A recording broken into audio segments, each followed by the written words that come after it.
The state's largest school district has one of the lowest vaccine rates in the state. Now, health officials are trying to make getting vaccines easier for families. 12 News' Hannah Hilliard is live at the Southside Health Center near 24th and Lapham tonight. Hannah, that's where they're expanding the hours there? Oh, right, Derek. So the health department is hosting more vaccine clinics in the next 2 weeks, all with weekend or evening hours. The idea is to make it as convenient as possible for families to get children those school required vaccines. But the ultimate goal is to boost some of the lowest vaccine rates here in the state.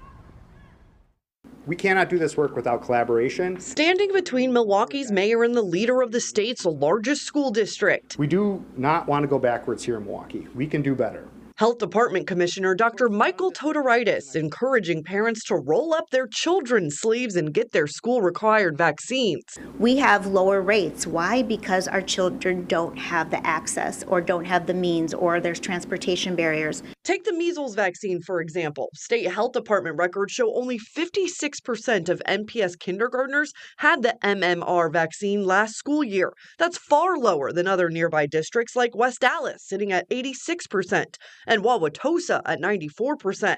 That measles vaccine all the more crucial right now. We have an outbreak here in Wisconsin. That outbreak just north of Green Bay in Oconto County, the state reporting 36 confirmed cases there. Is there a renewed urgency to get as many children vaccinated right now with what's happening in Oconto County?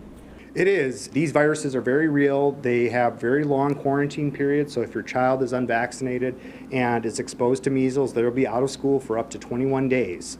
That's a very long time to disrupt a child's learning. The health department offering that vaccine and other school-required ones to any Milwaukee child uninsured or covered by Medicaid at upcoming weekend and evening clinics. We wanted to make sure that we had both evening and weekend hours to help decrease any barriers for parents who are trying to get their kids into the vaccination clinics.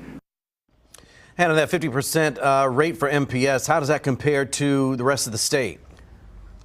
Well, Derek, the state health department says about 81% of Wisconsin children who are 2 years old had at least one dose, that first dose of the MMR vaccine last year. So much different than that 56%, which is why we're seeing these after-hour clinics popping up in the next 2 weeks. For specific dates and locations and times, be sure to head over to the WISN 12 News app. And it is a free to download. Hannah Hilliard reporting live in Milwaukee for us tonight.